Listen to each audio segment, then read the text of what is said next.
Good afternoon, runners, and welcome to the TCS New York City Marathon 12 Weeks Out show. Thank you guys so much for joining us. My name is Coach Steve with New York Roadrunners. I am here with a great panel to answer all of your training questions.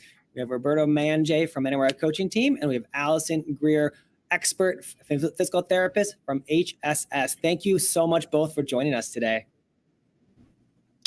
Thanks for having us. Happy to be here. Today, guys, we're going to dive into some great topics going to help you achieve your marathon goal come November 6th this year. So we're going to talk about managing your long run nutrition. We're going to talk about how to cope with your injuries during training, and then proper warm-ups and proper cool-downs before you run. We're even going to dive into some key things to do the morning of your race on November 6th, and much, much more. And as always, submit your training questions below in the chat. We're going to take those one by one.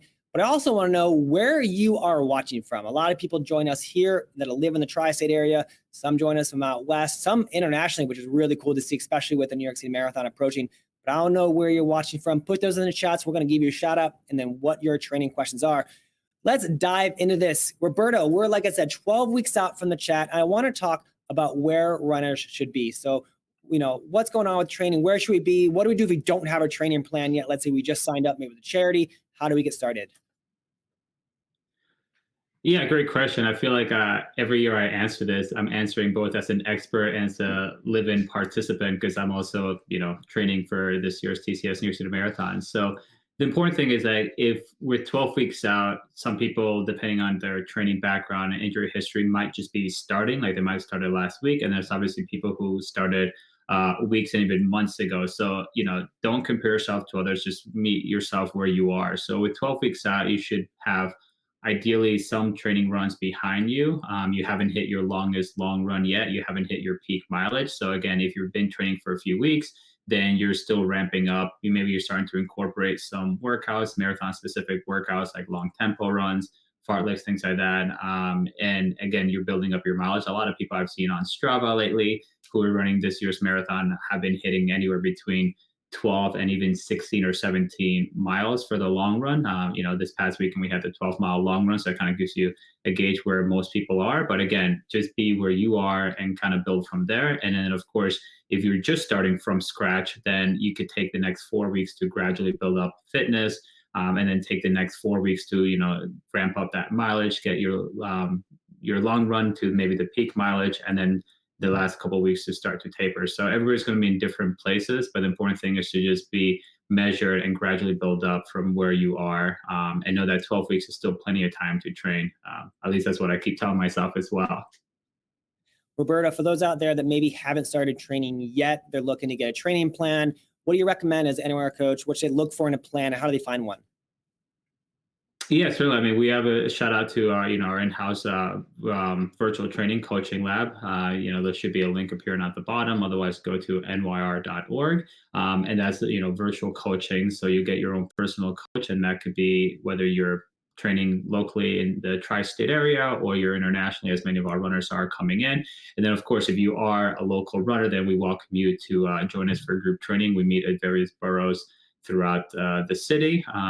We just opened up registration today, and the next session starts in September, and they'll be filled with loads of runners who are super excited for this year's marathon. Some people are actually doing other autumn marathons because of COVID. We understand that there's, I think this year there's London happening in autumn, there's Berlin, there's Chicago, there's New York. So, the post-COVID world has turned the world marathon majors on its head a bit, and we kind of really pack it in autumn. But yeah, group training is a great way to meet with local coaches, local runners, form groups, do the workouts, and really help you out. And we even do the weekend long runs together as well. So there's a lot of support out there, and just something for everybody, regardless of your ability level or running experience.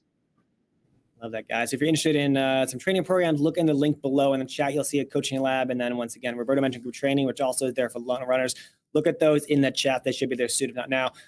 I want to jump to you, Allison. Once again, thank you so much for joining us. You come with obviously wealth of knowledge. We talked last year at Brooklyn, and you gave a lot of great advice. For a lot of runners, we're about 4 to 5 weeks. For some runners, maybe started 20 weeks in, from training. How do we avoid any injuries during training as the mileage picks up? A lot of first-time runners out there that this might be their first time hitting that 12, 13, 14 miles Roberto mentioned. What's the best way to keep going strong through the last 11, 12 weeks here? Well, first of all, thank you so much for having me. It's really an honor to be here. I'd like to start by applauding all of the runners for their ambition and commitment to their training. It's really inspiring to see and to have the opportunity to work with them in some small capacity. This question about injuries is an important question. We know that with running come a lot of great health benefits, but unfortunately, it also places an injury risk. As we train, and especially as we up our training, we know we put more stress and more load through our body, and that's great. But unfortunately, sometimes that results in an injury. What we know are that there are certain time periods throughout a course of training where we see higher rates of injury. One of those is what these runners have recently gone through, is when they start to ramp up their training. So when they initiate a program and start to get into that. Another phase is when our training starts to ramp up. So the intensity or the mileage increases, especially when we see sharp increases in that. And of course, we hope to avoid that by steadily training throughout. But those are two time periods just to be aware of, that when you're in those, your body, there is a higher rate of injury associated with those times. So given all of that, it's really important that we attack injury prevention strategies the same way that you're attacking your current running training program. So in terms of some specific strategies to do that and to protect your body, the first thing we think about are training variables, and there are lots of those, but some things specifically to think about kind of under that broad category. One is make sure you're sticking to your plan. So Roberto talked about having a plan and kind of where you're at in the course of that plan, but making sure that you find a plan and that you stick to it throughout. The second is staying consistent, and that's not just with the plan itself, but with your whole routine. So including a warm up, a cool down, strategies for recovery, etc. Making sure you identify what works well for you and stay consistent throughout the course of your several months of training. The next thing I would say is keeping up with your strength program. So this is a challenge for lots of runners, especially, however, as we ramp up our training and our training volume. That becomes to take more and more of our time. And so then it's easy to put aside some of the other things that are important, stretching, strengthening, etc. But keep in mind that that stuff is as important now, especially as you ramp up your training, as it was when you had more time. So you're going to have to make time to continue to perform those things. Another thing to think about is rest. And when we think about rests as physical therapists, there are a couple different things that we think about. So we think about absolute rest. Absolute rest means I'm taking the day off. My body needs a day off. I'm not going to do kind of really any physical activity outside of my daily activities. I'm going to give my body the day. Relative rest is a period of rest from running, but not from overall activity. So you might choose to do something with less load or unloaded for the day to keep your body moving, maybe flush out some of your muscles a little bit, but not have the impact and load that running would have that day. So examples of that could include swimming, biking, things like that. And then the other thing to, of course, keep track of, especially as you're putting in some higher volume, is keeping track of the health of your shoes. So the literature is kind of broad in that it recommends every 200 to 500 miles we replace our shoes, which is a large range. I think most importantly, just flip over your shoes and take a look at the bottom. If you see the soles or the rubber bottom starting to thin or wear, be pretty liberal about your decisions to purchase new shoes or replace your shoes during this time frame when your training is so intense. So those are kind of some of the training variables we talk about. And then also being really mindful that you're promoting recovery. So things to think about are your nutrition, both what you're consuming in terms of fuel, but also hydration, and then sleeping. You know, common recommendation or very standard recommendation is that we're getting at least 7 hours of sleep per night. And then the last thing I'll say in regards to this is take a minute to step back, appreciate where you're at, and enjoy the moment. You know, we certainly all look forward to the race day, and that's a really, really fun and exciting day. But also take a minute to enjoy and appreciate what your body's doing for you, how much you're asking of it, and the way it's responding. This is really remarkable what you're doing. So give yourself the opportunity to enjoy that. I love that. It's really good information. I do want to go back. You mentioned shoes, and whenever we talk about shoes, people love it. And one thing we all want to follow up with you about is shoes is when we look at shoes, we oftentimes as coaches recommend buying 2 pairs of shoes.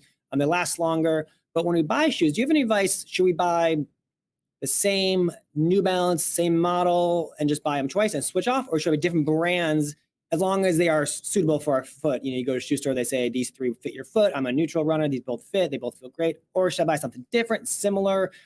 Is there a difference that you see with injuries? And I want your take on that before we kind of jump into some questions and shout outs. Sure. Typically, our recommendation in the clinic is that a patient find what shoe suits them best and stick with that. Now, if there are 2 pairs of shoes, so you want to alternate, but the same style, I think that that's appropriate. But I wouldn't necessarily, unless there's a specific reason, which I think would be the exception to the rule, I wouldn't promote wearing 2 different styles of shoes. Awesome. I love that. And then Roberto, I want to talk to you about kind of falling behind in your training. This happens a lot, maybe you were out of a week, it could be various reasons on vacation, you had a life crisis, you just missed somewhere. How do we deal with falling behind in our training? How do we adjust that program? Do we just make up those miles? Do we come back different ways? Kind of talk about that with some runners right now. Yeah, certainly. As I said earlier, all runners are differently. All runners are different, rather, and we're all starting from different places. So falling behind, that really depends. Like, did you miss an entire week? Did you miss a few days? I tend to say if when you're getting your training plan, whether it's virtually through Coaching Lab or you're working with an external coach, they'll probably give you like a 12-week plan or 20-week plan or what have you. Or they might just give you week by week. But the idea is to give you a plan that looks flawless. It's like you're going to run this day, this day, this day, you're going to take these days off, etc. And that's essentially the template, but life doesn't work that way, as we all know. We're busy people, family, friends, injuries, things happen here and there that ultimately force either runs not to be executed to their entirety, to be cut short, or not to happen at all. So the idea is to allow that grace and that flexibility in your training and not stress too much, because you really shouldn't try to make up. So if today is Monday, hypothetically, and I have a run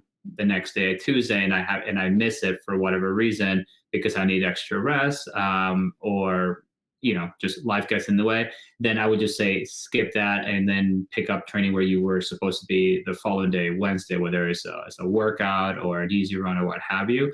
Obviously, if you miss an entire week, it might be different because you might feel like, okay, I've lost that key long run. So what I would say is just kind of structure the following week a little bit different, where you might just either do that work that you're supposed to do the previous week instead of jumping up a week, because as you're building the training blocks, you're probably gradually building up your mileage. So you don't want to go from 1 week where you run, let's say 30 miles with a 12-mile long run, and then the following week that you skipped, and then the week after that you're suddenly 2 weeks ahead because you may kind of pay for that. So I would say just really look at it by where you're supposed to be. If it's a few days here and there, just continue.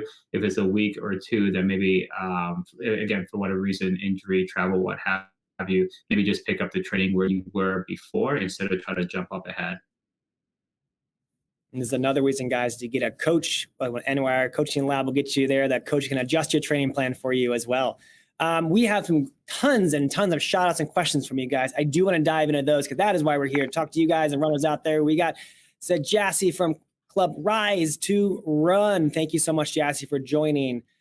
We have coming in next. Let's see what's next. We have Jamie from Boston, Massachusetts. Thank you so much, Jamie, for watching. Let's get a few more in here. We have Maricel from Puerto Rico. Thank you so much for watching.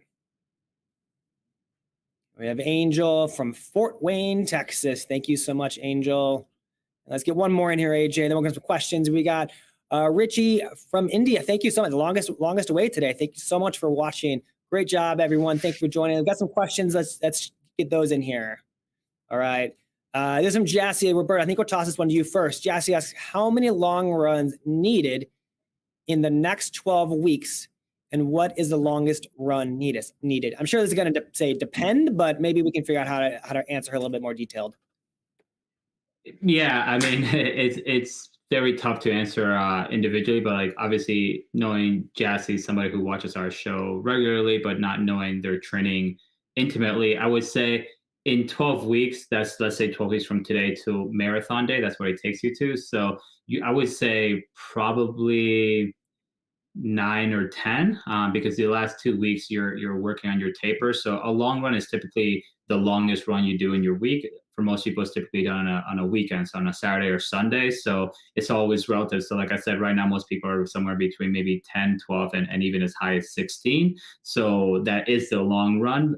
But then later on in the training cycle, as we're getting closer to the marathon, that long run will go back down to 10 or even 8 miles, the week or two before the race, depending on their taper, and it will have peaked somewhere maybe between 18 and 22. So I would say in a 12-week training cycle, the longest long run, the amount of long runs you'll do is probably 10.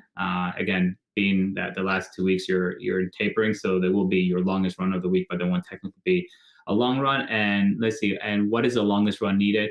That's a very good question.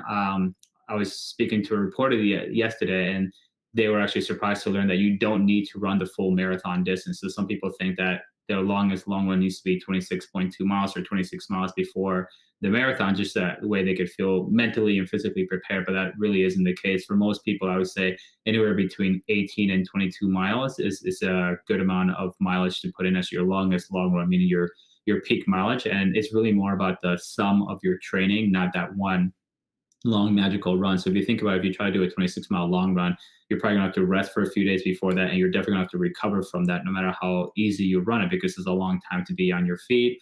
There's the nutritional and hydration element to factor in. So your training may suffer overall because you've lost maybe 10 days of training total just from that long run. So just try to gradually build up over these next 12 weeks and peak somewhere between 18 and 22 miles. You should be good to go.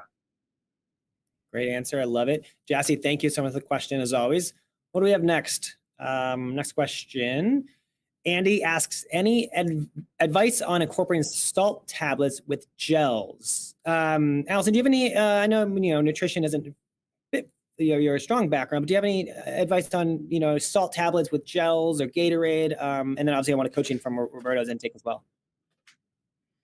Yeah, this is a good question that I think, again, the answer is a little bit personalized and depends on kind of the amount of sweat that you do, the climate conditions. So on a really hot day, if you're sweating more, you're likely to lose more of that and need more of the electrolytes to balance that out. I think also, what you learn about yourself as you're going through those long runs are kind of dress rehearsals. We've talked about that before. They're dress rehearsals for the main event or for the marathon. And so figuring out kind of your body's tendencies and what you respond well to is probably most important. Roberto, what is your take on runners maybe trying out things like gels and salt tablets in training, versus maybe starting those things on race day? Yeah, not to sound too much like an echo chamber, because Allison actually, knocked it out of the park, but that's essentially it. You want to use the training these next 11, 10, 12 weeks, whatever you have, as you said, just the dress rehearsals. So for most people, they've never tried salt tablets. So I would say if you're going to work on it now and incorporate it into some of your long runs, don't have to wait for the weekend, but a time when you're going to be on your feet for at least 60 to 90 minutes. That way you have enough time to kind of run, factor in hydration and sweat, and see like, okay, the salt tablets are giving me a little bit of an extra boost. They're helping with cramping. And then I would also do the same thing with gels. I think combining the two of them, if you're trying to do a little bit of a case study, you might not know immediately like which one is helping. Is it one helping more than the other? Do you need both? Do you need, and also at what sort of intervals? So I would say with gels, I typically tell people with hydration and gels, try to go on minutes versus miles. So if I'm going to go out and do a 90-minute long run this weekend, or even 2 hours, I would say maybe every 30 minutes I'm going to take a gel, and that way your body gets used to it. And then with the salt tablets, say maybe I'm doing a 90-minute run, I'm going to take a salt tablet at 40 minutes, and then maybe again at 70 minutes, and see if it helps in the last 20 minutes of my run. But that's also, you would hopefully know what your previous history is. Whereas like every time I get to the hour mark in the summer, I start to cramp, or I look at my shirt and I have a ring of salt and sweat around it, so then you can start to kind of be an experiment of one. But I would definitely say don't experiment too close to the race, and certainly don't do it on race days. As Steve, myself, and the rest of the coaching staff always say, it's nothing new on race days. So this is the time to experiment and see what works for you. Love it. Great answers, both of you. Jump to the next one. Nick says, speaking of plans, what if one missed a few weeks and now has 12 weeks? They're not a consistent runner and wouldn't want to get hurt. Is it best just tossing the towel for this year? Maybe Roberto, you can talk about this. Maybe we'll talk about missing runs before. We still have a lot of time, a lot of training left. So I don't think tossing the towel yet, but maybe talk a little bit more about coming back from missing a lot of runs. Yeah, certainly. And I'm going to take a second to kind of also answer while looking at the question. So I think if somebody missed a few weeks and now they have 12 weeks to go, they missed a few weeks, assuming that they've actually had been training from prior weeks before that. So there is a little bit of fitness there and foundation. It might not be as ideal as they'd like it to be, but I mean, that's kind of the case for most runners. We always want to be fitter than we currently are. So I would say if you miss a few weeks in the training, you obviously had trained beforehand, and now with 12 weeks to go, you're still not starting from scratch. So of course, if you were heading into this year's marathon with a lofty goal versus like I want to finish versus I want to try to run under 4 hours or 3:30 or what have you, then you're going to be a little bit more under the pressure, under the crunch. But at the same time, 12 weeks is still plenty of time to start training, even if you're starting from scratch, which in this case, this person doesn't seem to be. So I would say first, maybe evaluate why they're missing. If they're missing it because it's a discipline or work-life balance, that's something that could be a little bit easier to address. If it's due to injuries, obviously we have Allison and the fine folks at HSS, maybe give them a ring because you obviously want to address those little niggles or whatever might be keeping you on the sidelines. But I would definitely say don't throw in the towel. At the worst case scenario, which is not really the worst, is maybe you just need to adjust your goals. So if I wanted to run 3:30, maybe bump it up to 3:45 or even 4 hours, and that'll take the pressure off you, but you can still enjoy the training. And you never know, you might actually gain a lot of fitness and surprise yourself on race day by just running out there with less stress and pressure on yourself to try to hit this time because you've adjusted your goals. But 12 weeks is plenty of time for people starting either from scratch or with a little bit of foundation behind them. Love that, adjusting your goals and expectations, Roberto. I love it so much. Let's go to the next question we have coming in. Where is it coming? Here we go. Doran asks, shouldn't we use different shoe types, i.e. speedy ones in parallel to slower ones for long runs? Allison, I think maybe directed to you. You kind of talk about shoes and different types of shoes and using multiple shoes. I'm talking about, when a certain type of shoe might be useful in certain runs and when an opposite shoe might be helpful for runners. Sure. I think that, and maybe this is what this question is alluding to, but when doing speed work or tempo runs, transitioning from your training shoe to a running flat, if that's something that you have and it's something that you're used to and have used before, that certainly would be appropriate. But in terms of wearing two different styles of shoes, so for example, one with minimal support, and then partway through the week with your training runs transitioning to one with more stability, that's not something that we would typically recommend. But certainly if there are different shoes and maybe you're doing some track workouts, and so spikes would be another option on the track. Spikes, flats, and your training shoes, those changes throughout the week would be very reasonable. Love it. Really cool. Hope that helped you clear it up a little bit. And we have another question coming in.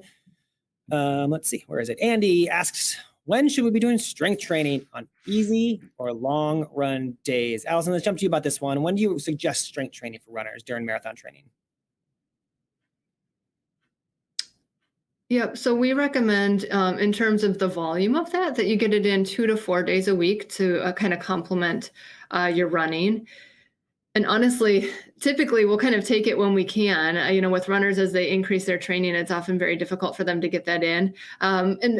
And listen to the runner's individual response too. Some runners prefer to do it on their lighter days. So either their off days or their kind of low volume recovery run days. And some, it just works better to do on their higher intensity days. I think, in an ideal setting, we would do them on our lighter days. And then save those heavier training intensity days for those exclusively. But the most important thing I would say is getting it in that 2 to 4 times a week. Love it. So as runners continue to build up their mileage, they'll recognize that the long run, which we've been talking about a lot here, is a core component to their weekly training and basically the most important day of the week for runners. A lot of coaches like Roberto and myself, we refer to long run as that dress rehearsal for marathon training. So Roberto, I kind of want to dive into that a little bit. And and then nutrition too. So why is that planning your nutrition important for marathon training? And really, what does that nutrition plan look like for long runs, especially new runners? This is the first marathon who never have had a nutrition plan before, never tried nutrition past a breakfast, maybe. Yeah, it's a wonderful question, and I'll take a stab at it, but certainly welcome Allison to chime in. So I would say the long run is just primarily known, especially for half marathoners, as the cornerstone because you're putting in the most time on your feet. You're working different energy systems. There's things called like glycogen depletion that occur during the long runs that you try to both train for, but also absorb in a way that is going to help you on race day. So I would say long runs are super important because that's where you're really going to put in the most time on your feet on a single outing. And you're going to be running at various paces. You know, it's good to mix them up. I like to have long runs where you run nice and easy for a few miles. And then somewhere in the middle, you might hit your goal marathon pace. And then you kind of go back to nice and easy. And then maybe depending on how long you're going back and forth. But in terms of nutrition, that's also, like I said, you're out there for so long that nutrition and hydration do become a factor. So if I'm going out for a 30-minute run, I could probably get away with not drinking water or taking a gel or anything, no matter how warm the conditions are, again, within reason. But when you start to go, you know, a little bit over 60 to 90 minutes, that's where most people, and I say duration a lot instead of miles because we all cover mileage at different paces, but 60, 90 minutes, we're all running that amount of time, regardless of how many miles you've covered. And that's around where your energy systems switch. You know, you could start to potentially even burn fat depending on how you run, but with pun intended, literally and metaphorically, but also, you know, depending on what part of the country or the world you are, it might be warm conditions. So sweating becomes a factor, as we were saying earlier before, with like salt tablets or electrolyte drinks. So, and then as far as nutrition specifically for new runners, this is a time where, again, if you're watching this and you're a new run, this is a time when you really want to focus on what you take with you and when you consume it. So like I said, gels are very popular. There's loads of brands out there. You know, we're big fans of SIS, Science and Sports.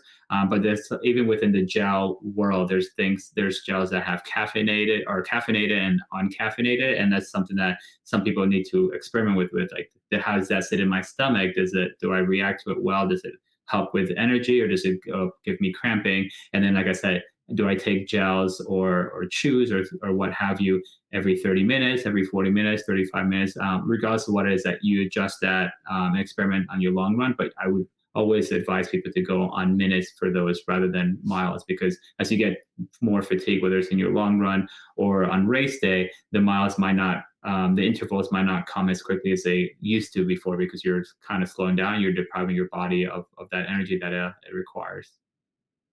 So Roberto, we have a new example. We have a new runner, you know, this is the first marathon. How do we actually experiment for a first timer? We go, obviously SIS is gonna be on the course for the marathon. Do we start with that and just pick a flavor that, oh, I like watermelons, and try that during your long runs? How do we build from that, buy different gels, different goos to see it works? And what is our strategy if we're brand new, never tasted a gel or a goo before? Yeah, that's a good question. What I've actually done in the past, and I still do, is I'll buy whatever gels and the flavors. I obviously, you know, I don't like broccoli. So if there's a broccoli flavor out there, it could just, you know, stay on the shelf. But like, I'll buy flavors that I reckon are gonna taste well and not throw me off the course. And then I'll just probably have them literally around the house. Like I might try it with breakfast. Like if I have toast, I might put the gel on my toast and be like, okay, this tastes well. It's giving me a little bit of boost before I go out for a run. It doesn't have a very thick taste or aftertaste, because sometimes I don't want to say we've all been there, but many of us have been there where you take a gel during your run and your mouth is a little dry and the gel feels like you're taking down cement and you're like, oh God, I'm actually choking more than helping myself. So, you know, by trying this out at the house before I go for a run, I know like, okay, the consistency works for me. I could chase it with a little bit of water, and some of them you don't even need to chase with water. So once I establish which flavors I like, and for me personally, I'm not a caffeine person, so I take all my gels straight without any of the caffeinated options. I've never had coffee in my life, so like I know that if I've had a caffeinated gel, like I'm gonna veer off the course and spend the rest of the time in the porta john, which is not good for my splits. So when it comes down to actually going out on the course, now I know which gels I could take, and I know I'm gonna take every 30 minutes or 35 minutes. So typically, again, before a long run, I'll take one, maybe 20 minutes beforehand, and then I'll start my interval. And same thing when I run the marathon each year, before the race, I'll take one, maybe 20 or 30. Yeah, maybe I'll take one every 20 or 30 minutes. And then I'll start, once the race starts, I'll go in that 35-minute interval. So again, if you're a new runner, I would say, try that. And 35 minutes is usually a pretty good interval. At the beginning, you might feel like that's too much, but you have to think that you're always fueling both hydration, nutrition for the latter miles. So in the first few miles of the race, especially the TCS New York Marathon, we're all super hyped. We're flying up to Arizona. We're flying down. We're on, we're getting into Brooklyn, and you just feel like, wow, I am so fit. The pace is easy. I'm not thirsty. I'm going to skip a gel, whatever. Like Roberto was mad. But then later on, when you're, maybe on the Queensboro Bridge or even getting to First Avenue, the wheels could fall off because, yeah, you are fit, but now you're running low on energy stores, and it's almost too late. Like you still take gels and water and things like that, but like now you're in a complete deficit, which is not where you want to be in the marathon. So that's why I say do it every 30 minutes. So in the first 30, 35 minutes, what have you, I'll just say 30 or 40 minutes and leave it at that. But like within that window, you continue to fuel, and it might seem like a lot. And obviously, your stomach better and you've trained this way, but once you get to the latter miles, that's where you really feel the benefits. So I know that for me, year in and year out, I'm always fueling early on for the Bronx and Fifth Avenue, because those are like the places. The Bronx is around mile 20, Fifth Avenue is like around mile 22, and it's a long climb. I was like, if I could get up there and still have energy, then the rest of the race is kind of just smooth sailing. But I need to fuel for those points of the course. I love it. That's really great to hear. We have a lot of questions. I want to jump to those, I know, but Allison, I want to talk about long runs and warm-ups before we get to those questions, because it's important for runners out there. You're out on your feet for a long time. You want to warm up properly. What should we be doing as long runs? Is it just basic butt kicks? Kind of describe what we should be doing and how long we should do them for before those long runs. Thank you. This is an important question, and certainly something that we discuss with all of our runners who are coming to us as patients in the clinic. And it's something that I ask all of my running patients, what does your warm-up look like? And by far, the most common response that I receive is, I tie my shoes and I head out the door. And that's a good start. But that's an important time for us to educate the runners that they're missing an opportunity to best prepare their body for their workout. And also, we talked about the stresses that running and training puts on your body. You're missing an opportunity to kind of counter those by prepping your body for the activity. So a warm-up is really a critical part of your training process, and it's important that you kind of make time for that. In the clinic, we always advocate for our patients to spend no longer than 10 minutes on it. So we aim for it to take 5 to 10 minutes. So it's not a huge burden, but it's just enough time, with the goal being to prepare your body both mentally and physically for the demands of your workout. So in terms of the preparing for the physical demands, there are a couple different things that we think about and want to address. From a cardiovascular standpoint, we know that we want to progressively increase your heart rate. We want to progressively increase your body temperature and also your breathing. From a musculoskeletal standpoint, we know we want to increase the blood flow to your muscles and also help improve the pliability of your muscles. Now, one thing to keep in mind is it's mid-August, and no matter where we're listening from, chances are that it's relatively warm and humid at this time. And so when we go out to run, it's pretty easy to get our bodies warmed up.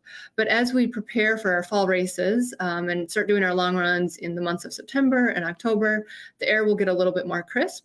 And it might take our bodies a little bit longer to warm up. So establishing a good warm-up routine now will also help and carry forward as the climate changes as we progress closer to race day.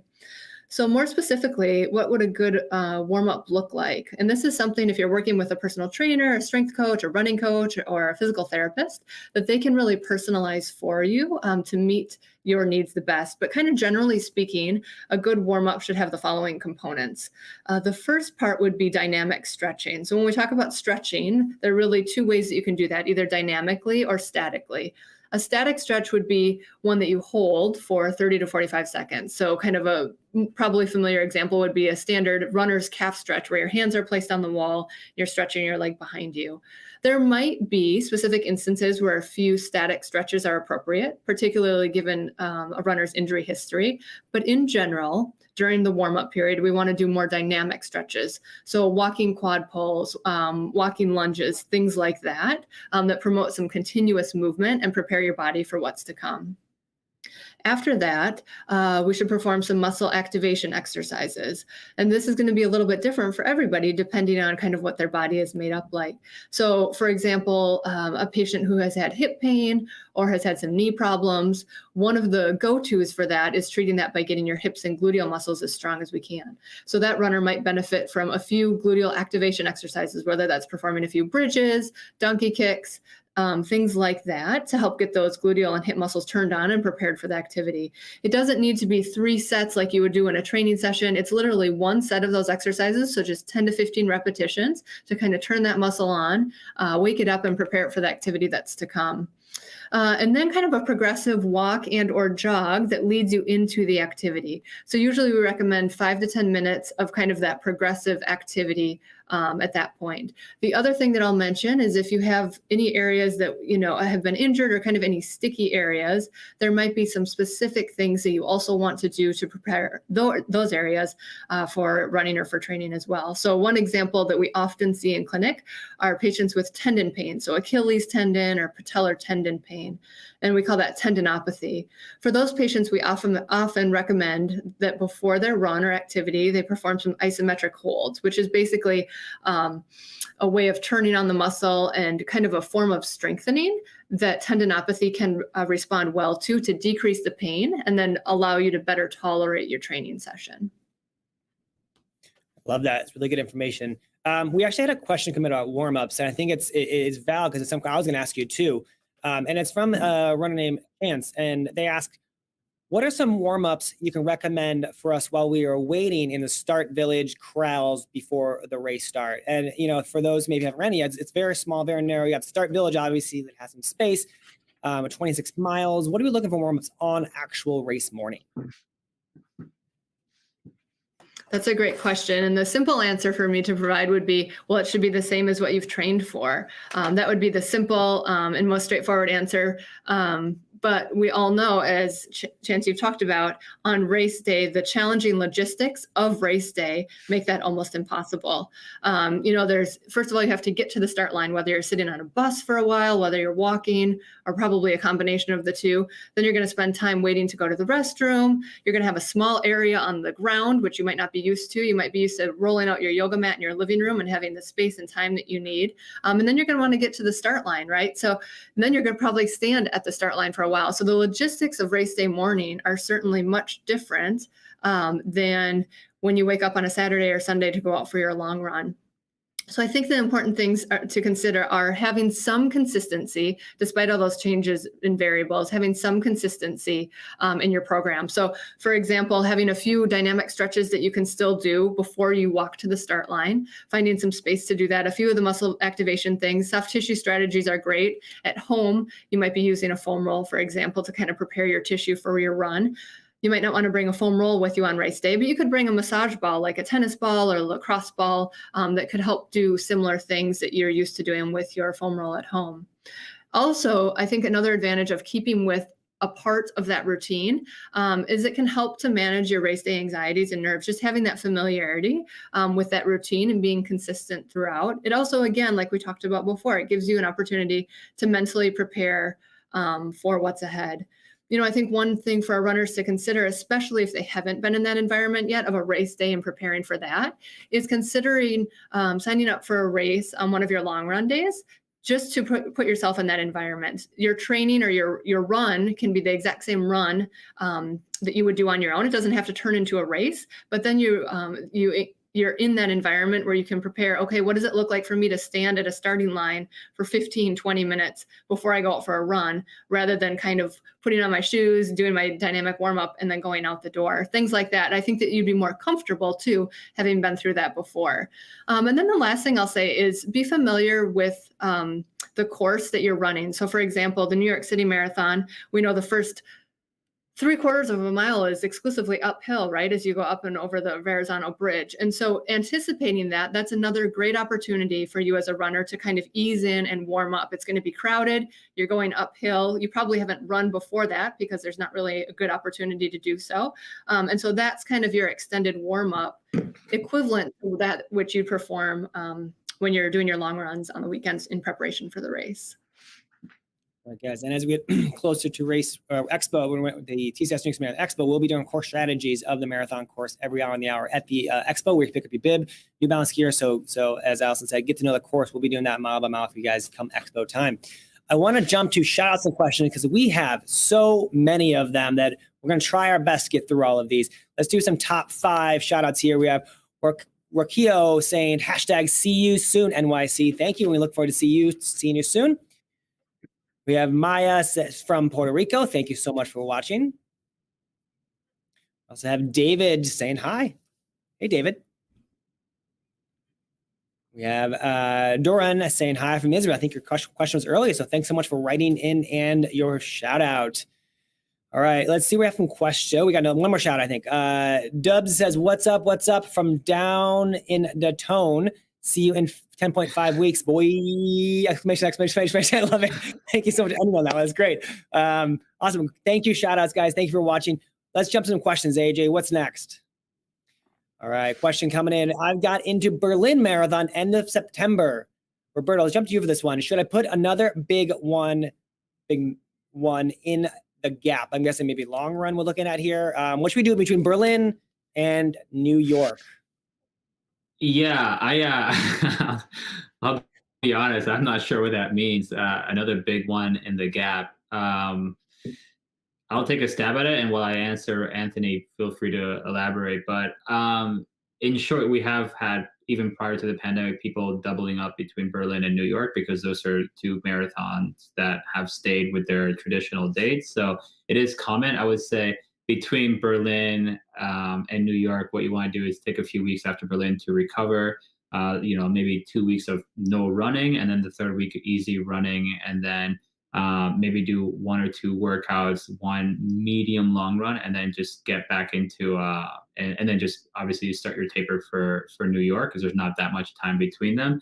What I would say as well, and this advice that we've been given for years for people who are doubling up, make sure that you at least go into it with one of them being your primary marathon. So Berlin, for example, is first. So maybe you want to use Berlin as a very strong effort, very good long run, but your main goal is New York. Or if it's vice versa, the other way around, then you're putting all your eggs in the Berlin basket. It's a fast course. You want to try to run a PB. And then New York is just like a bonus, and you're treating it as a very fun long run and soaking up the experience and the atmosphere. But if you're trying to set a PB in both, it's typically difficult because there's such different courses. And again, having a few weeks or maybe 6 weeks or 5 weeks between them is not super ideal to peak twice. Love it. Really good answer. And Anthony, if that wasn't your exact answer to the question, let us know right back. Maybe we can come to it again. All right. What do we have next? Coming in, we have Alvaro saying, hi, I suffer a hamstring and just finished physical therapy. Do I have time for my marathon coming up in 12 weeks? Will I run? I guess, should I run Bronx and Staten Island? Maybe we'll go to you, Allison, for this one. How do we come back from injuries? Obviously, we don't know the exact hamstring injury, but anything you can give Alvaro here? Yeah, this is a great question. I think 12 weeks out, if you are fully recovered from your injury and have done some base training, I think that that's a reasonable time frame. I would again point you back to your efforts in your warm up and your cool down, as well as your strength training. I think for any runner that's important, but especially for the runner who's just recovering or coming back from an injury, it's going to be so important to stay sharp on those other aspects in order to promote your body to continue to tolerate the progressive load that you will have throughout the remaining 12 weeks of your training. Hopefully that helps. Let's jump to the next one. Hi, I'm Ella from Israel. I plan to run the 2023 TCS New York City Marathon. I heard that it is a raffle. Can you elaborate on that? Roberto, can you talk about maybe the ways to get into the TCS New York Marathon? We have the drawing, we have time qualifiers, we have charities. Kind of talk about how runners maybe watching the show can get in next year's 9+1, all that kind of stuff. Yeah, certainly. I mean, you almost just covered it really briefly, but yeah, there's a raffle. So we open that up every year. So the next one will be opening up in early 2023. Actually, I'm trying to remember what year we're in. So that's the raffle that anybody anywhere in the country and the world could enter. Obviously, a few certain amount of spots are made available there. There's 9+1, which is for primarily our local runners or tri-state runners, and that's essentially you run 9 of our races and volunteer at 1. So that's the 9+1. And you can find more information about which races are available and the specific window on our website, nyrr.org. And then there's charities. So we have our own in-house charity called Team for Kids, TFK. You raise about $2,600. Again, within a certain amount of time, and you're guaranteed entry. You also get, available training to yourselves from our coaches, either in person or virtually through Coaching Lab. And then there's also just charities in general. There's a list of available charities on our website, but a lot of charities that you contact would tell you if they're participating in the TCS New York City Marathon, and that's another way to get in. So aside from that, there's also, obviously the time qualifiers and local competitive elite, but being that you're in Israel, or at least from there, probably the local options might be a little bit tougher. Hopefully that helped. We do have a part on our TCS NYC Marathon website as well. It talks about how to get in if you want more information on that. So thank you for your question. Next one, we're going to jump to Allison, I think, for this one. We have Angel writing, I have a problem with my shoes going out too fast when they are facing out or feeling like I'm running on the outside of my foot. Is there something I can do to fix that? I'm on my 4th pair of these shoes. Do you have any advice for Angel? Yeah, so it sounds like shoes are wearing out and kind of wearing on one side specifically.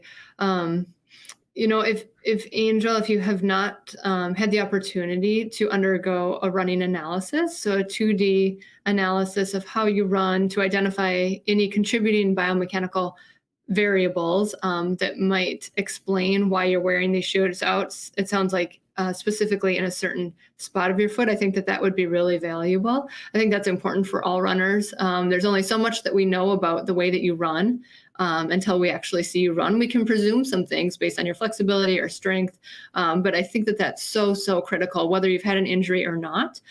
Is it runners who are taking running seriously and taking on endeavors such as this, that they undergo a running assessment to make sure their mechanics are as clean as possible and they're not putting overload or increased stress on one area over another. Awesome. Hopefully that helped you, Angel. Next question we have coming in from Ellie says, how do you suggest balancing a 10K race or another distance with also a long run planned on the same weekend? Roberto, we get this a lot. We have a 9+1 program you mentioned here in New York City. So a lot of races, people try to get it for next year, but we're also training for this year's marathon. What's the best way we can train, but also get our 9+1, or maybe their local race in town that they really want to participate in?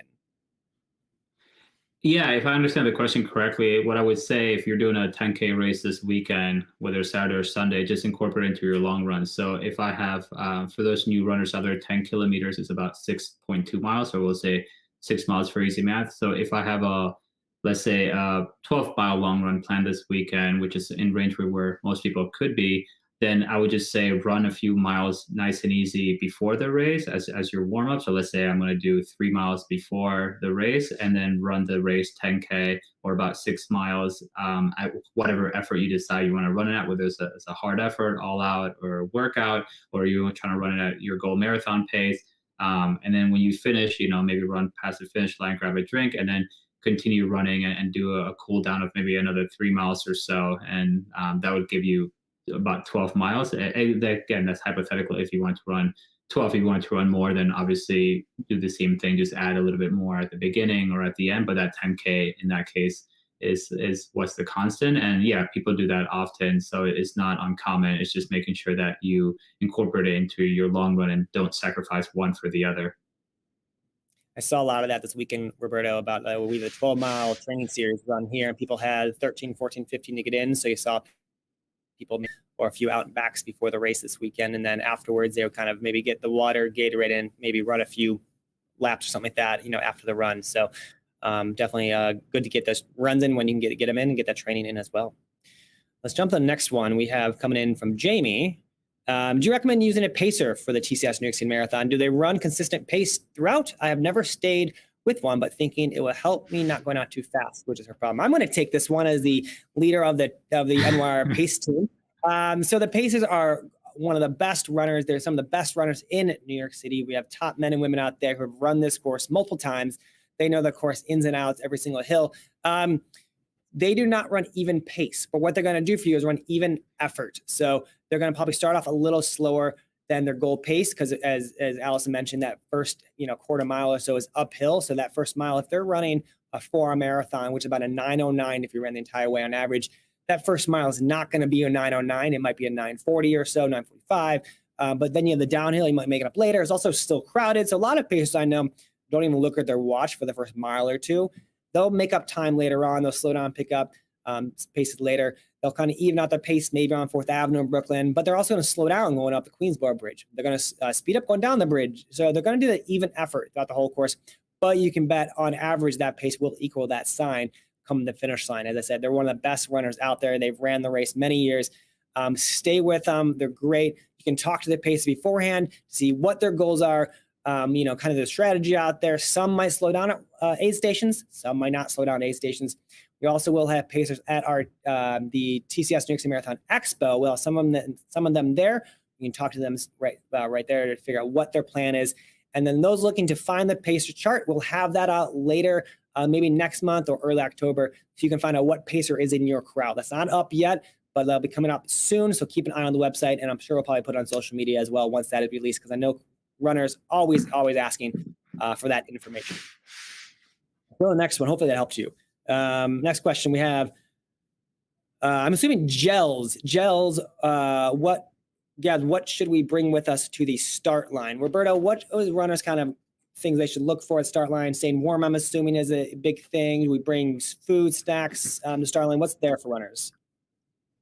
What should we bring with us to the start village? I would say bring, something to eat, snack on, bring warm clothing. Obviously I can't predict the weather this far out, but the race is in first weekend of November, so it could be wet conditions, cold conditions. So, and I would say definitely bring throwaway clothing, and that's clothing that you don't mind discarding, that you're going to wear and maybe wear to the start line. We have our partners from Goodwill that have these donation bins, so you could toss away your second-hand clothing that you bring in there, and bring something that you don't mind, again, never seen again, that's comfortable to sit on, whether it's like an old pillow or a cushion, or again, maybe just thick sweatpants.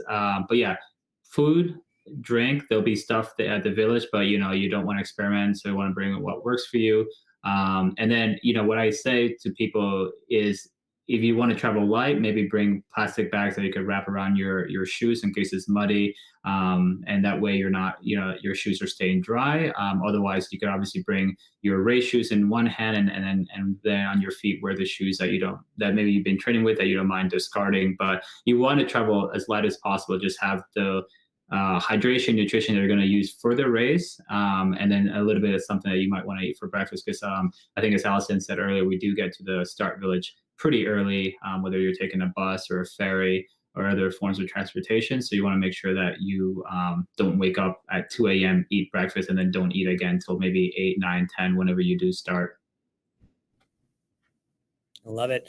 We have a few more minutes, so we can get maybe one or two more questions here. Let's jump to the next one. We got when training in Houston, the heat feels like 100 degrees plus. Ooh. Do you suggest adjusting pace? And if so, how? Will it still allow a good pace on race day when it's cooler? We're talking about kind of training in that hot weather and how it adjusts to your pace maybe come November. You mentioned it is a lot chilly. I think average race day for New York City is 54 degrees Fahrenheit. Talk about kind of training in that weather. Yeah, no, it's a good question. Certainly one I always enjoy answering, because being from Barcelona, I always say I don't mind heat and humidity, but 100 plus, regardless of where you're from, that is, pretty difficult conditions, even if you're acclimatized. So what I would say is that, yeah, definitely adjust your pace, go by effort, not pace. And the thing is, like, your body within reason, it doesn't really know pace, it knows effort. So if it's working at a certain threshold, let's say 7 or 8 out of 10, whether it's 100 plus degrees or it's 30 below, it's just working hard. So the idea is that eventually, as you recover, and you certainly want to hydrate beforehand, during, and afterwards, more so than most people in other parts of the country and the world. But the idea is that as your body recovers, it gets a little bit more acclimatized, again, within reason. So then when you do come to New York in end of October, early November, you get conditions that could be almost 50 degrees plus, cooler than that, you're going to feel like you just suddenly taken a weight vest off, and you're going to feel a lot better, because even though it might feel super chilly to a Texan, ideal racing conditions for performance is somewhere in the high 40s, like 48 Fahrenheit to low mid 50s. So it might feel cold for maybe spectators, but for us running, that's pretty ideal. So I would say train as best you can. Maybe try to get up earlier in the morning or later in the evening. That's a lot of things that people do in warm weather climates. But also, don't be afraid to make the break decision and say, hey, maybe today it's not worth going out, whether you have access to a treadmill or just calling it a day, because there is a law of diminishing returns. And if it gets too hot, you could suffer out there, and it could affect your recovery and your training later on in the days and the weeks ahead. Awesome. I love it. We have time for 2 more questions left. I'm sorry, the lights went out in my room here, so it might be a little dark here. We have Abel's question: what clothes are suitable for November? Roberto, you did touch on a little bit of the weather change. Allison, do you have a type of what we should be wearing on race day with weather? Sure. I think a few kind of general principles to keep in mind when you're preparing for any long race where you're going to be out in the elements for several hours. One, considering layering up. So, throughout the course of the race, the weather will change, your body temperature will change, so you can kind of adjust accordingly. So kind of like Roberto talked about, have a shirt that you don't mind if you don't see again, that you can get rid of when that time is appropriate. Also making sure that you're wearing clothing that really can absorb the moisture well and kind of wick that away from your skin. That will help your body keep a relatively constant temperature. Whether it's cold and rainy, whether it's hot and you're sweating a lot, you'll definitely want some sort of clothing that can wick away the sweat really well. I love that. Really good advice, guys. And we'll see the weather closer. Obviously, people like to watch the 10-day forecast and the 7-5. And at the expo, all we're talking about usually is weather and how to dress for it. So I love it. Plan now, and we'll see what happens. We have one more question, and I love this question, so I really want to end with it. It's from Otto. It says, question for the panel. Where's it coming up here on the screen? There is a question for the panel. Would you prefer it to be freezing cold or in the high 60s for November 6th? Roberto, I'll jump to you first. What is your kind of ideal weather for the TCS New York City Marathon? My ideal weather for the competitors is 60s. For me, even low 80s. But yeah, so I'll go with 60s. Freezing cold, just does my head in. Robert, I know you love running when it's so hot outside. Yeah. Allison, what about yourself? What do you look for race day? What is your ideal weather? I agree. I would choose the high 60s over freezing cold. I think particularly for a fall marathon, when the runners have been training throughout the summer, their bodies are going to be more acclimated to that. If this were a spring race, I always prefer warmer, but my answer might be different, as runners haven't acclimated to that. And so that's almost a dangerous condition if runners have been training in cool weather and then all of a sudden have a warm day to race on. But leading into a fall race, I think that most runners would probably do quite well with high 60s. Yeah, no, I would agree. I think 60s would be ideal for a lot of runners. Short singlets out there, and they usually perform really, really well. But we usually have about low 50s, but we'll see race day. Hopefully we know about rainstorms or snow, which has happened. And we'll pray for some good weather. But thank you to Coach Roberto and Allison from HSS for joining us today on 12 Weeks Out from the TCS New York City Marathon. Guys, we will see you next time, and good luck with the rest of your training. Thank you.